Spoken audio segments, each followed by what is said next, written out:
Radhe Vrindavaneshwari Prichabhanusute Devi Pranamami Hare Priye. Shri Krishna Chaitanya Prabhu Nityananda Shri Shri Advaita Shri Gadada Shivasadi Gola Bhakta Vrinda. Hare Krishna, Krishna Krishna, Hare Hare, Hare Ramo, Ramo Ramo, Hare Hare.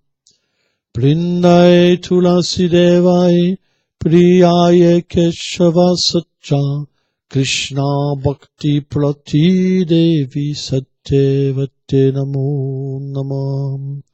Vanchakalpatalobhyacha, Kripa Sindhu Bhyayevacha, Patitanam Pavanebhyo, Vaishnavebhyo, Namo Namaha.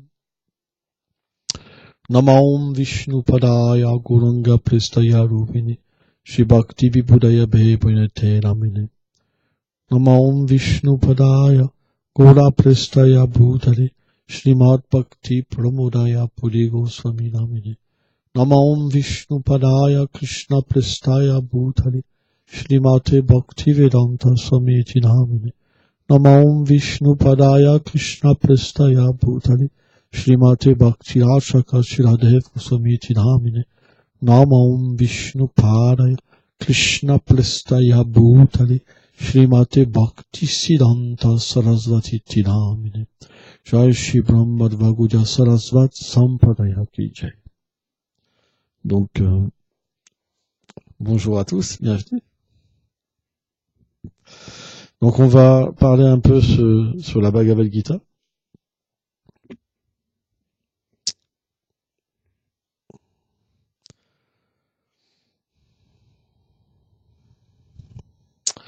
Donc, on a ouvert le livre au chapitre 6, verset 5. Udayat Atmanam Natmanam Rajvasadayat Atmeve Yatmato Bandhu Atmevam Lipuratmana. Une personne doit libérer l'âme en détachant son mental du monde matériel et ne pas lui permettre de se dégrader, car le mental peut être l'ami de l'âme mais aussi son ennemi. Commentaire. Selon Srila Vaishnava Bhaktivedanta Swami, c'est le mental qui, au contact du faux ego, fait germer en l'âme conditionnée le désir d'exploiter la matière. Il est à l'origine de la captivité de l'âme en ce monde matériel. Le but du yoga est donc de l'éduquer, afin qu'il ne s'attache plus aux objets des sens et qu'il puisse aider l'âme à se libérer de son conditionnement matériel. Le principe du savoir est multiple. Pourquoi? Parce que le Seigneur, dans Srimad Bhagavatam, 11e chant, explique que dès le début de la création, il a donné le savoir. Pourquoi? Parce que s'il n'y a pas de savoir, on est comme... on ne peut pas comprendre les choses, on ne peut pas utiliser les choses. Donc l'intelligence, le savoir, a été donné par le Seigneur suprême. Par exemple, je vais vous donner un exemple tout bête. Si vous naissez dans une famille aristocratique, vous allez avoir une bonne éducation. Si vous naissez dans une famille d'ivrognes, vous allez apprendre à boire l'apéro plus qu'à étudier à l'école. Vous comprenez? Donc, la condition qu'on reçoit dans cette vie, elle est une source de savoir. Un insecte a un savoir, une plante a un savoir. L'âme est dans toute chose. Elle est dans toute chose. Elle voyage dans ce monde. Et suivant ses vies passées, alors, et ses désirs, elle obtient un environnement et un corps qui est qui est conditionné par les influences de la matière. Et donc certains dorment beaucoup. Ça, c'est l'influence de l'ignorance. Certains font beaucoup d'efforts pour être connus, pour avoir de l'argent. Ils n'arrivent plus à dormir tellement qu'ils pensent à leur argent, tellement qu'ils ont de soucis. Ça, c'est la passion. Et certains, ils réalisent que la vie, elle doit être utilisée d'une autre manière. Parce que se plonger dans l'ignorance pour oublier nos soucis, en buvant de l'alcool, en buvant de la drogue, en fumant de la drogue, en s'injectant de la drogue, par exemple, pour pas comprendre le monde, c'est pas une solution. Moi, je me rappelle, par exemple, quand j'étais adolescent, ou même très jeune, et que je vivais dans une cité, alors j'avais une chambre qui était vraiment glauque, tu vois, avec des grosses fleurs sur les murs, les papiers, tu vois, le truc vraiment pas terrible, tu vois. Et puis quand j'ouvrais la fenêtre de ma chambre, il y avait un autre bâtiment en face, quoi, qui était aussi grand, et sur le côté, c'est-à-dire que tu pouvais pas voir grand chose, quoi. Et c'est vrai que ton père est alcoolique, ta mère a pas forcément de connaissances, tu te retrouves dans une situation comme ça, bah t'es pas inspiré. Il n'y a pas d'inspiration pour se libérer. Il n'y a pas d'inspiration pour voyager. Vous comprenez? La seule solution que tu as, finalement, c'est de t'intoxiquer. Tu t'intoxiques pour oublier ta condition. T'as pas le pouvoir de la dépasser. Et ça, c'est un problème. Beaucoup de gens s'intoxiquent à cause de ça. Les gens ont des problèmes. Au lieu de se dire, je vais dépasser mes problèmes, je vais essayer de trouver une connaissance pour dépasser mes problèmes, qu'est-ce qu'ils font? Ils vont chez le médecin, le psychiatre. Allez, un petit médicament, ça va te faire du bien. Alors, ils deviennent avec une camisole chimique. Alors, le problème, c'est sûr, il est sur pause, mais il n'est pas parti. Vous comprenez? Il est là. Ils ont pas de... Parce que eux-mêmes, ils ont des problèmes. Donc, ils peuvent pas libérer les autres des problèmes. Ils n'ont pas une connaissance parfaite. À moins d'avoir la connaissance de l'âme et comprendre que vous êtes différent du corps, que le corps, c'est un problème parce qu'il nous force à nous identifier à quelque chose qui est pas bon et pour ça, on souffre. À moins de comprendre notre nature véritable, on peut pas sortir du problème. C'est pour ça que le savoir est quelque chose d'important. Et si Dieu a une existence, et que nous aussi on a une existence véritable, ça veut dire que en tant qu'un ami, il doit nous donner la permission, pas la permission, mais le processus pour nous comprendre et pour le comprendre. Parce que finalement, moi quand j'étais un voyou, qu'est-ce qui diffère d'aujourd'hui? Qu'est-ce qui diffère? Comment ma vie a changé? C'est par la connaissance. Quand je suis devenu jeune, finalement que j'étais dans cette ignorance et cette cité, j'avais mes points pour m'exprimer. Oui, j'avais mes points pour m'exprimer. Je me retrouvais avec que des gens, des dealers autour de moi. Il n'y avait pas de personnes bonnes. On jouait au football, dès que quelqu'un était pas content, pam, il y avait une bagarre. Il y avait des bagarres tous les jours. Comment vous voulez évoluer dans ce milieu-là? À moins de vous servir de vos points et de votre tête, eh ben, vous pouvez pas être respecté. Vous êtes finalement au milieu de loups. Vous savez, quand vous avez une bande de chiens et de loups, c'est le plus fort qui est respecté, qui a le droit aux honneurs, etc. Et après, vous les voyez, ils sont derrière les uns et les autres selon la force. Et le dernier, c'est celui-là qui mange en dernier qui a les restes. Vrai ou pas? Donc, quand on n'a pas de connaissance, on vit comme un animal. Moi, j'ai vécu comme un animal. J'ai travaillé dur pour être comme un loup, pour être respecté, pour que les gens aient peur de moi. J'ai travaillé dur, mais vraiment dur. Mais si j'avais travaillé pour développer l'amour, dès le début, si j'avais travaillé dur pour comprendre ma nature et pour comprendre ma relation avec Dieu, au lieu de frapper des gens,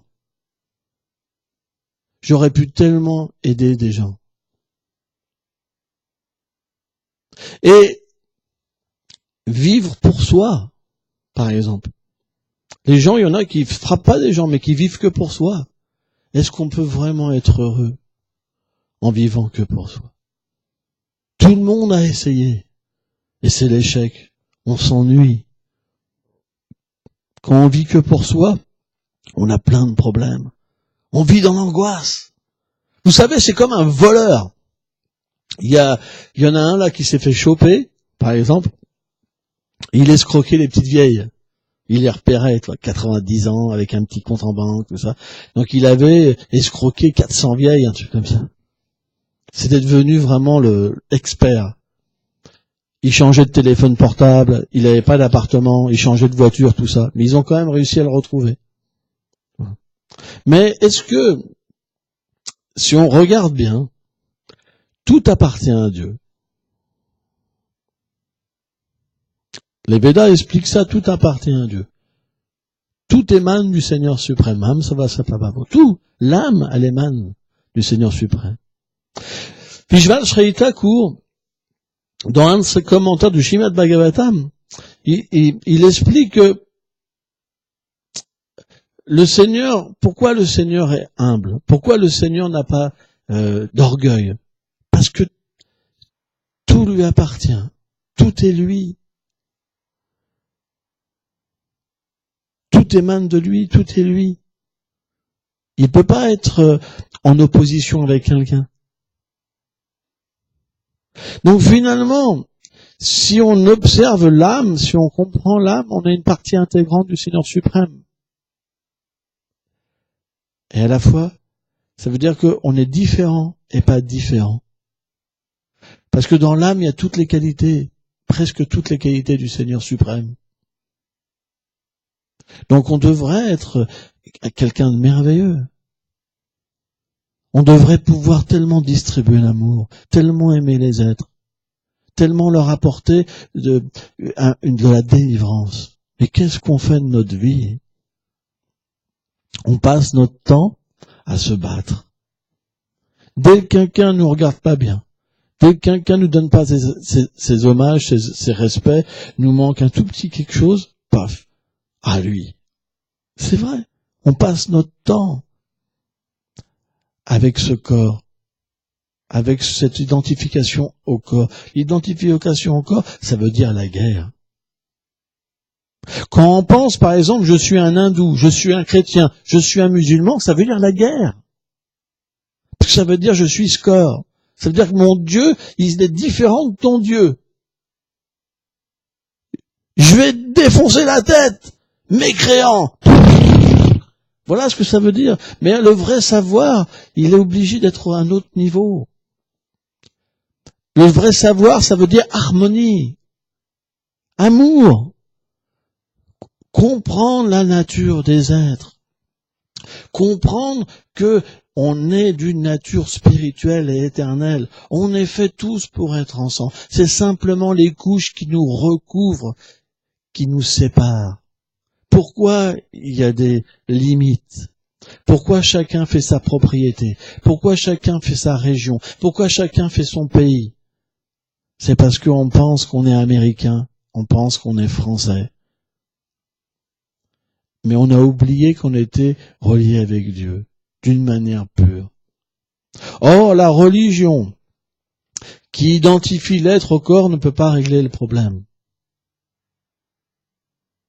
La seule délivrance qu'on peut véritablement espérer, c'est une connaissance qui nous permet de nous libérer de toute conception matérielle. Or, conception matérielle, ça ne veut pas dire qu'on va vivre dans un ermite tout nu, en mangeant de l'herbe pour survivre. Vous comprenez? Attends, il faut vraiment que je voie personne. Ah, lui, ça a contaminé, lui. Vous comprenez? C'est pas ça c'est savoir engager toute chose. Comme toute chose appartient à Dieu, si on comprend qu'on peut engager les choses en relation avec lui, alors on peut avoir la même opulence. Mais au lieu de nous enchaîner, elle nous libère. On sera généreux. On ne sera pas égoïste. On sera non violent. Pourquoi? Parce que la connaissance spirituelle, ça donne aussi une connexion avec le Seigneur suprême. Et quand on est connecté au Seigneur suprême, il y a différentes choses qui s'opèrent en nous. C'est déjà qu'on dépend de lui. Quand on dépend de lui, on obtient sa protection. Finalement, qu'est-ce que c'est un athée et quelqu'un qui est une âme réalisée? Un athée, c'est simplement quelqu'un qui n'a pas de connexion. Le Seigneur dit, je suis le souvenir et l'oubli. Le Seigneur donne une liberté totale à l'être vivant. Il accompagne l'être dans son cœur, mais il observe. Tant qu'on veut pas être avec lui, il n'intervient pas. Donc, quelqu'un qui est dans cette situation, mais pourquoi il s'embêterait avec un dogme? Ils me prennent la tête, les gars, là. Moi, je veux faire ce que je veux. C'est moi le maître. Vous comprenez? Pourquoi il se prendrait la tête? Et même, c'est horrible. Là, j'écoutais, par exemple, un gars, mais il avait raison. Il dit, mais il leur inculque ça dès l'enfance. Il enlève le cerveau! Si on est athée, c'est normal. Je dis, bah attends, mais Dieu, il n'existe pas, le gars. Ils sont barrés. En plus, ils sont tellement barrés qu'ils inculquent ça à leurs enfants. Vous comprenez? Mais si tu vois pas, c'est normal. Mais si notre attitude change, je dis bien si notre attitude change, mais qu'on essaye de se connecter humblement et de prier, on va voir, il y a quelque chose qui va se passer. Et là, on va se dire, mince, quand je vais regarder des gens qui croient, on va se dire, moi, maintenant, je vois quelque chose, donc, je les comprends maintenant, je commence à les comprendre. Mais qu'est-ce qui fait qu'on devient quelqu'un qui croit, quelqu'un qui voit, ou quelqu'un qui est aveugle? C'est la disposition intérieure. Parce que le Seigneur, en fait, réciproque avec le sentiment de l'être vivant. C'est ça qui est très important à comprendre. C'est pour ça que quelqu'un qui est vraiment connecté avec le Seigneur, il aime tous les êtres, il respecte tous les êtres, même les athées, parce qu'il comprend que l'athéisme, c'est le Seigneur qui permet d'être athée. C'est lui, à l'intérieur, qui permet d'avoir la vision ou d'être aveugle, de voir la matière ou de voir le spirituel. C'est tout. Donc il y a le respect, il n'y a pas la haine. C'est pour ça qu'on dépend beaucoup du savoir. Parce que selon le savoir qu'on a, on va agir. Selon le savoir qu'on a, on va voir, on va entendre différemment. Et moi, je peux vous dire que quand j'étais un voyou et que maintenant, je vois les choses différemment. Je vois des choses différemment. Quand j'étais un voyou, par exemple, j'avais tellement d'anxiété, de haine, que je voyais des ennemis partout. Donc quand je montais dans le métro, je me rappelle, je me mettais au fond du métro en cas qu'on m'attaquerait. Imaginez-vous la vie. Il n'y a pas un moment de repos. Sauf quand vous êtes en bande. Parce que là, vous vous sentez plus fort. Mais quand vous êtes seul, vous êtes en alerte. Quand vous entendez quelqu'un courir, vous vous retournez. Est-ce que vous pensez que cette vie-là, c'est une vie merveilleuse? C'est pas évident. En plus, vous avez un look, comme ça. Moi, je portais des trucs horribles sur moi, vraiment. J'allais dans les endroits les pires. Donc, tout le monde te voit. Ça veut dire que t'es la cible. C'est la cible. Encore, si t'es en costard-cravate, ça va. Personne ne sait ce que tu penses. Mais si t'affiches ce que tu penses vraiment, t'es la cible de tout le monde.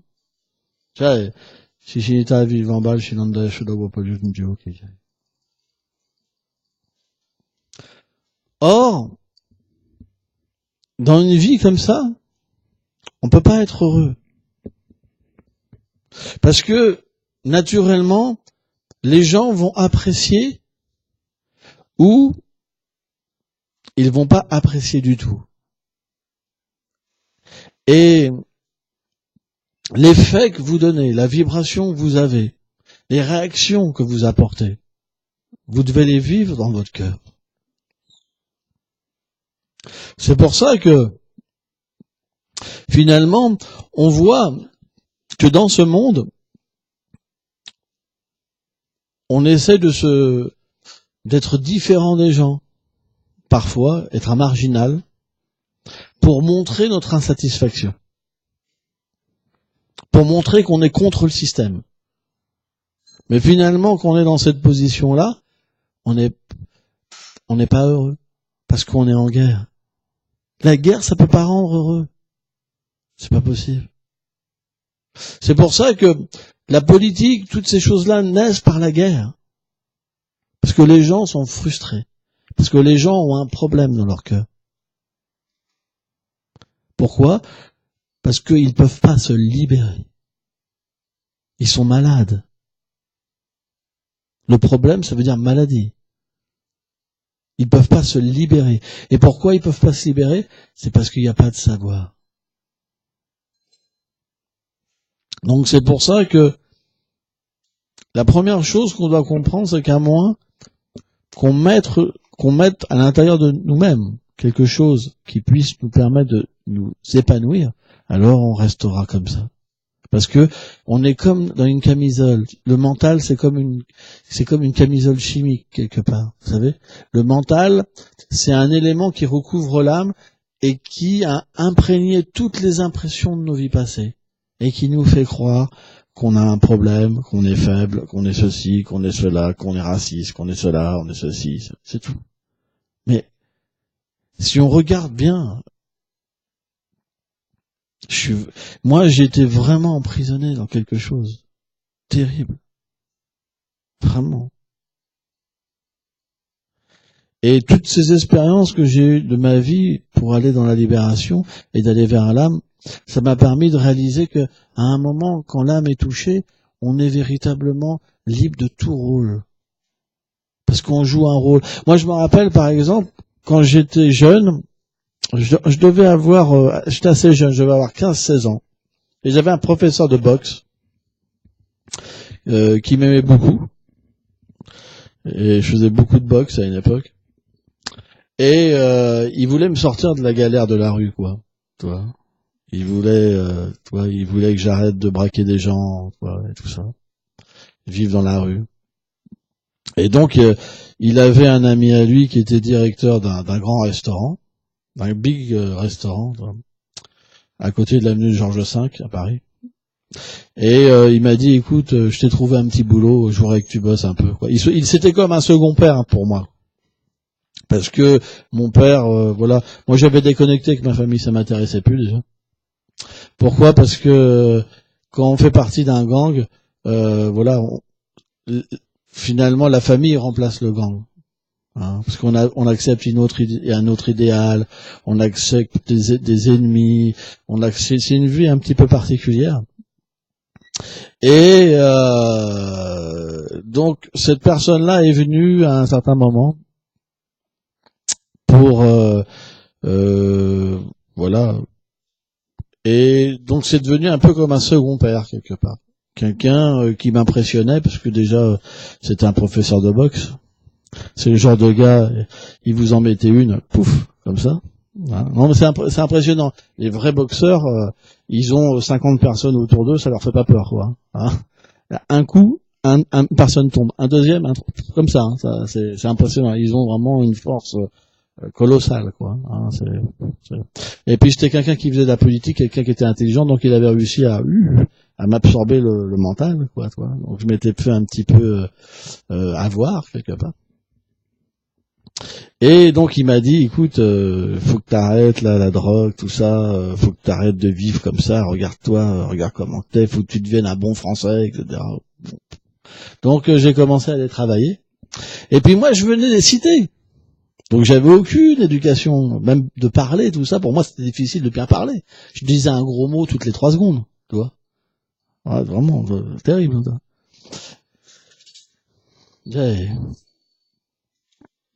Et donc,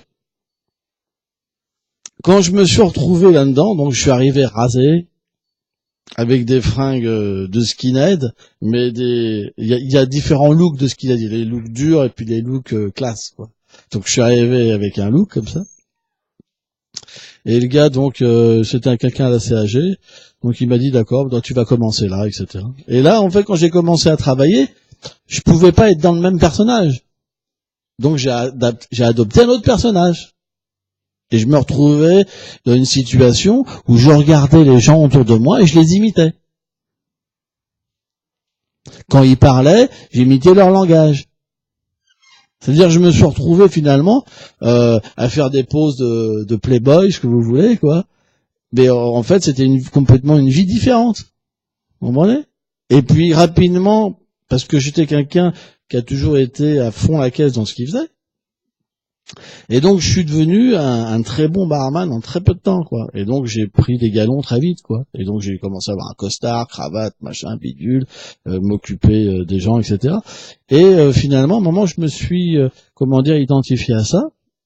Et malheureusement, à un moment, il y en a un qui m'a mal parlé, et boum, c'est parti. Mais donc voilà, c'est difficile ce monde parce que on joue des rôles. Par exemple, si vous êtes tatoué, vous vous identifiez à quelqu'un de tatoué. Les gens vont se dire, oh là là, lui c'est un malabar. C'est quelqu'un de dur. Vous comprenez? Donc on est l'esclave de ce que les gens pensent. On n'est pas libéré. Je me rappelle mon père, par exemple. Mon père, il était plein de complexes.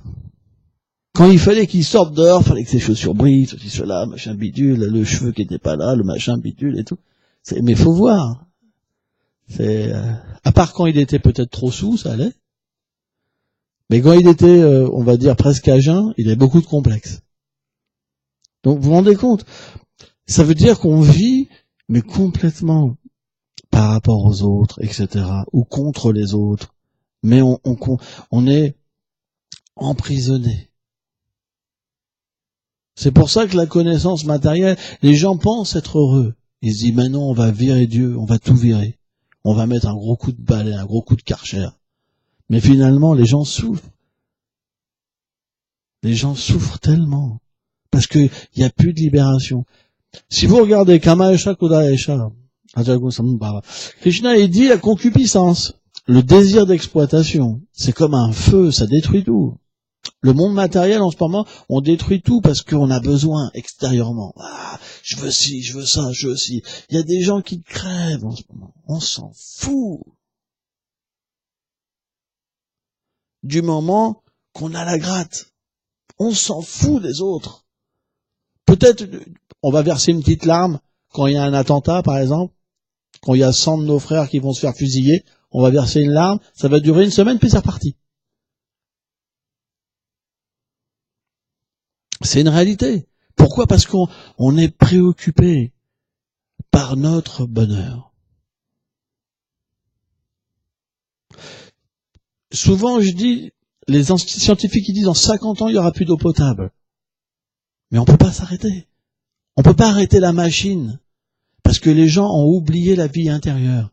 Ils vivent que sur l'extérieur. Mais ils souffrent. Parce que cette vie externe, basée sur le plaisir des sens, elle apporte jamais la satisfaction. Il en faut toujours plus, et à un moment, on devient malheureux parce qu'on se dit, mais j'ai fait tellement, mais c'est comme si j'avais rien. J'ai jamais rien. Il y a toujours un problème.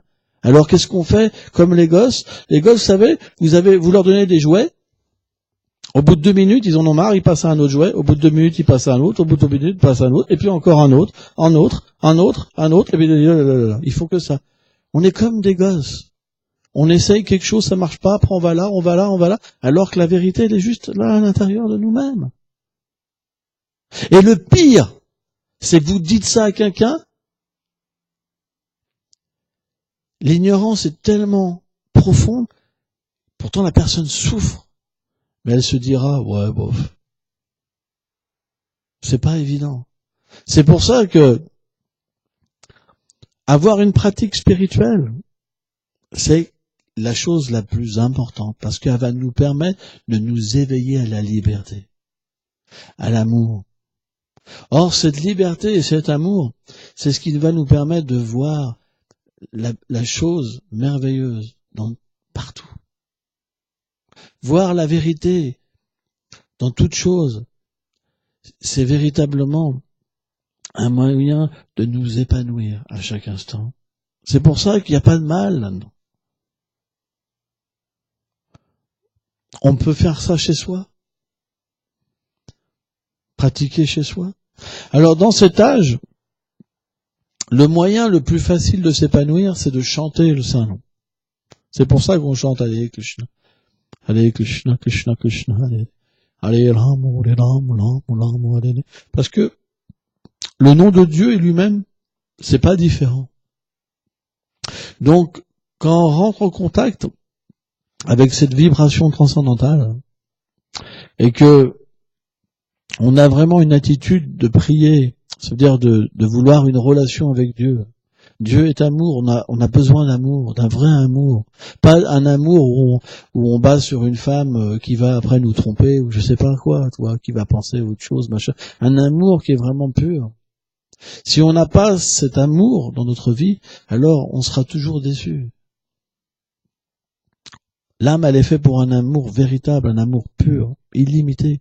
C'est pour ça qu'en chantant, on peut véritablement comprendre notre nature. Et quand on a une expérience de notre nature, qu'est-ce qui se passe?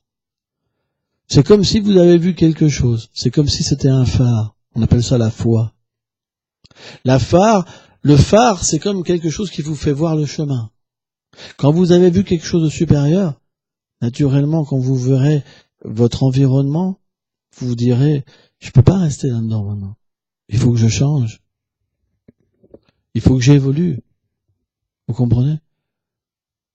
Et donc, au lieu de prendre de la drogue, eh ben, vous arrêterez de prendre de la drogue. Parce que vous saurez que ça, c'est pas bon. Parce que ça me plonge dans l'ignorance. Parce que quand on prend de la drogue, on n'a pas la force. Ça enlève la pratique de l'austérité. On n'a pas la force d'aller vers la liberté. Quand on fume de la drogue, quand on s'injecte de la drogue, on n'a plus la force. La drogue, ça donne cet effet, par exemple. Et la liberté, ça veut dire aussi qu'on devra s'inquiéter aussi, être le grand frère de tous les êtres, les animaux, les plantes. Donc on arrêtera de manger les animaux, par exemple, parce qu'on comprendra qu'ils ont une vie, qu'on doit les respecter, et surtout qu'on peut vivre autrement. Si encore, je comprends que sans viande, on ne pourrait pas vivre, je comprends, mais c'est pas le cas. C'est pas le cas, c'est vrai. Moi, ça fait 24 ans ou 25 ans que j'ai pas mangé de viande. Je suis là. On est bien d'accord. Mais pourquoi j'ai arrêté? C'est parce qu'à un moment, j'ai compris qu'on pourrait pas développer l'amour avec de la haine. Et j'ai compris que Dieu, il aimait les animaux. Et on voit par exemple Krishna, le Seigneur suprême qui est décrit, il est avec plein d'animaux. Il parle tous les langages des animaux. Le langage des oiseaux, le langage des grenouilles, de ce que vous voulez. Donc on doit, si on veut progresser, si on veut être heureux, on doit aussi rendre les gens heureux. Donc si, quand vous mangez, vous êtes la cause de souffrance, c'est pas possible de développer l'amour. C'est pour ça que on devrait être sensible pour tous les êtres. Et c'est expliqué que ça nous apportera la compassion. Quand on n'est pas concerné par tous les êtres vivants, on peut pas être vraiment compassionné. La compassion, par exemple, religieuse, qui est juste envers les êtres humains, c'est pas suffisant. C'est pas complet. C'est pas complet. De la même manière, la vie sexuelle, elle doit être pure. Ça veut dire que si quelqu'un veut être avec une autre personne, c'est pas pour l'exploiter. C'est pour ensemble aller vers Dieu, vers l'amour. Parce que sans ça, on ne pourra pas développer la pureté. Et dans ce monde, c'est expliqué, il y a une illusion du hasard. Parce que comme on ne peut pas voir le Seigneur qui est dans le cœur, dû à des impuretés. On peut pas voir qu'il est dans chaque chose, on pense qu'il y a le hasard. Mais les Védas expliquent qu'il n'y a pas d'injustice. Tout est sous le contrôle. Le Seigneur donne le fruit de l'acte à chacun. Celui qui fait du mal, il recevra du mal. Celui qui fait du bien, il recevra du bien. Tous les êtres prennent le fruit de leurs actes. En ce moment, les souffrances et les joies qu'on prend, c'est dû à nos semences, dû à ce qu'on a semé dans le monde. Donc, la conception du jeu de hasard, c'est quelque chose qui ne permet pas de comprendre cette vérité. C'est pour ça les Vaishnavas, par exemple, les spiritualistes authentiques, ils jouent pas au jeu de hasard. Parce que ça, subtilement, c'est expliqué que ce phénomène-là empêche de développer cette vision, de voir la vérité dans toute chose. C'est pour ça que aller vers la vérité, ça veut dire qu'on doit adapter notre vie à la réalité. Et comprendre que si je vais vers elle, il a le pouvoir de changer ma vie. Parce que finalement, quand on s'abandonne à lui, alors il prend toutes les choses des vies passées et il nous permet d'être libres. C'est pour ça que c'est une mauvaise compréhension qu'ont les athées. Parce que la vraie religion, qui est dépourvue de conception corporelle, je parle, où on nous dit pas l'autre c'est mon ennemi, c'est un mécréant, etc. Hein, je parle d'une religion, on peut vous expliquer que voilà, tous les êtres sont des frères, vraiment, et que c'est un même Dieu qui est derrière. Cette religion-là qui nous permet de nous abandonner à Dieu, véritablement, elle permet de purifier toutes les réactions de nos actes passés et de permettre que l'âme s'exprime dans le corps. On peut voir une autre personne, on peut comprendre notre sentiment originel avec le Seigneur, on peut voir le Seigneur s'expliquer. Une âme libérée, il peut voir Dieu face à face. Parce que le Seigneur a le pouvoir de se révéler à son dévot, il est tout puissant. C'est pour ça que les gens ont besoin d'un vrai savoir. Et quand les gens auront ce savoir-là, et qu'ils essaieront, alors ça fera comme une machine.